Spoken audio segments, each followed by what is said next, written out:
Hello student, आज हम करेंगे प्रश्नावली 2.4 का क्वेश्चन नंबर 5 और 6। तो क्वेश्चन नंबर 5 है, सोबो की माँ की आयु सोबो की आयु की 6 गुनी है। 5 वर्ष बाद सोबो की आयु उसकी माँ की वर्तमान आयु की 1/3 हो जाएगी। उनकी आयु ज्ञात कीजिए। ठीक है, तो हम प्रश्न को हल करते हैं। तो सबसे पहले क्या मानेंगे, सोबो की आयु माना। सोबो की वर्तमान आयु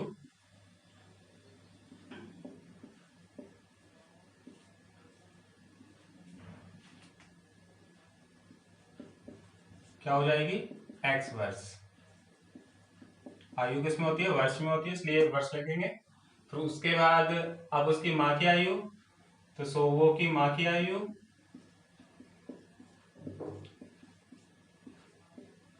माँ की वर्तमान आयु।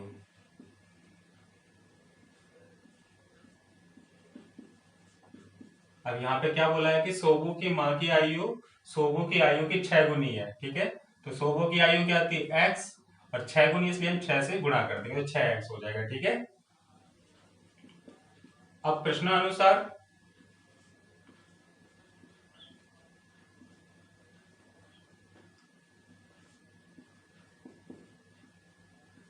ठीक है, तो अब इसमें क्या बोला है, देखो 5 वर्ष बाद सोबो की आयु, तो 5 वर्ष बाद सोबो की आयु उसकी माँ की वर्तमान आयु की 1/3 हो जाएगी, तो उनकी आयु ज्ञात कीजिए।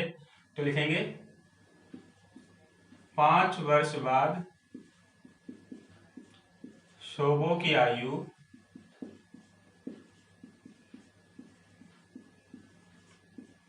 5 वर्ष बाद सोबो की आयु अब कितनी हो जाती है, वर्तमान आयु की 1/3 हो जाती है। ठीक है, 1/3। अब माँ की वर्तमान आयु, माँ की वर्तमान आयु। ठीक है, अब क्या हो जाएगा, देखो 5 वर्ष बाद सोबो की आयु अभी क्या थी, x, तो 5 वर्ष बाद क्या हो जाएगी, x जमा में 5 बराबर 1/3। और माँ की वर्तमान आयु क्या थी, 6x, तो यहाँ आ जाएगा 6x। ठीक है, अब 3 के बारे से 6 को काट देंगे तो 3 दूनी 6 हो जाएगा, तो हमारे पास आ गया x जमा में 5 बराबर में 2x। ठीक है, तो 5 और ये आ जाएगा 2x, x को उधर ले जाएंगे तो किसका हो जाएगा, माइनस का हो जाएगा। तो 5 और 2x में से एक x गया तो x, तो x की वैल्यू कितनी आ गई, 5 आ गई। ठीक है, x का मान 5 आ गया, तो हम लिखेंगे अतः सोबो की वर्तमान आयु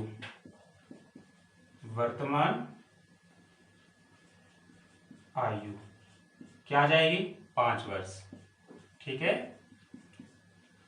और माँ की वर्तमान आयु क्या आ जाएगी, देखो 5 वर्ष हो गई, अब माँ की आयु क्या थी, 6x, तो 6 गुणा में 5, 30 वर्ष। ठीक है, इस तरीके से प्रश्न को हल करना था।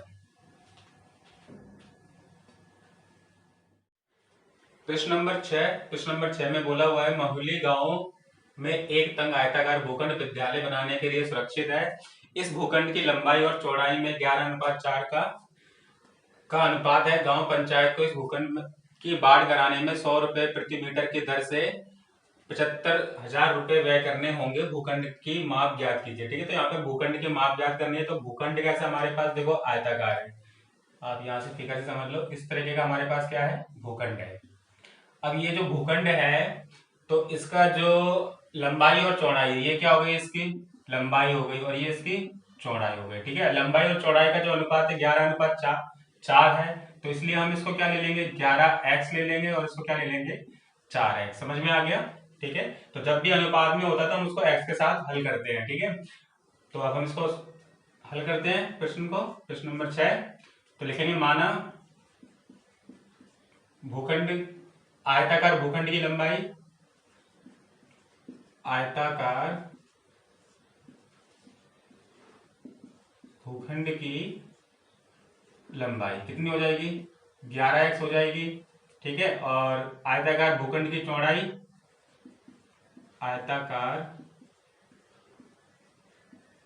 भूखंड की चौड़ाई, ठीक है, कितनी हो जाएगी हमारे पास 4 है, 4x हो जाएगी क्योंकि 11:4 में था ना।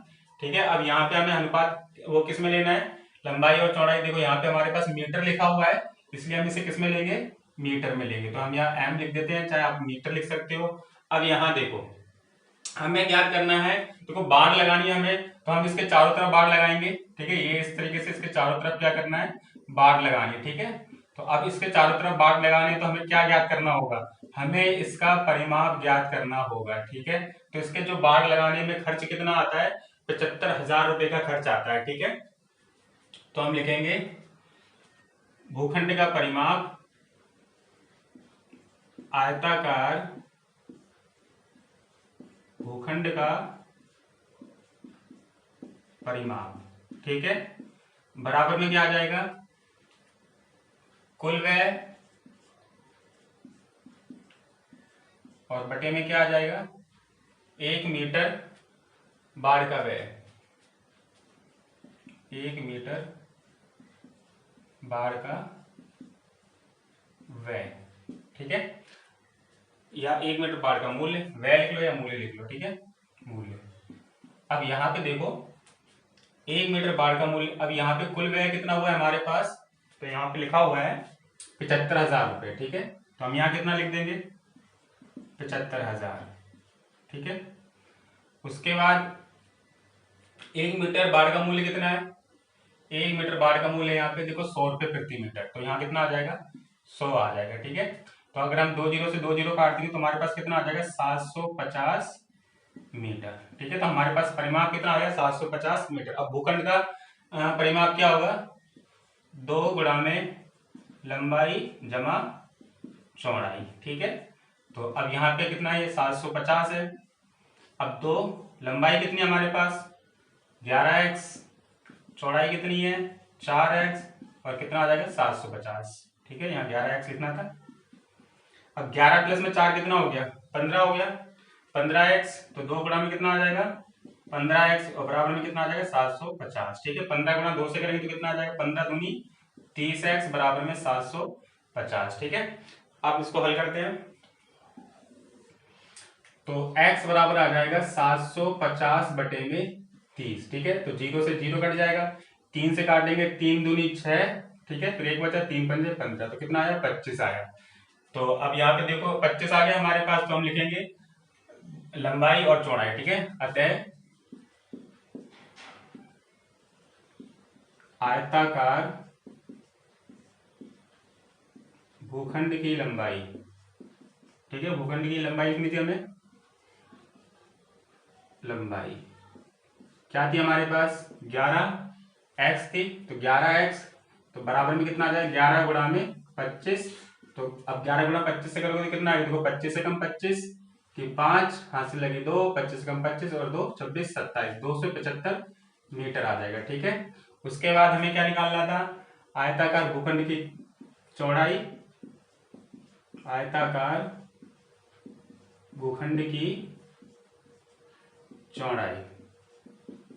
ठीक है, तो क्या आ जाएगा हमारे पास, देखो 11x था, चौड़ाई कितनी आ जाएगी 4x आ जाएगी, 4x, तो बराबर में कितना आएगा 11 गुणा में 4 गुणा में 25 आ जाएगा, तो 25 में कितना होता है 100, तो कितना आ गया हमारे पास 100 मीटर। ठीक है, इस तरीके से इस प्रश्न को हल करना था। तो हमारी लंबाई कितनी आई है 275 मीटर और चौड़ाई कितनी आई है 100 मीटर।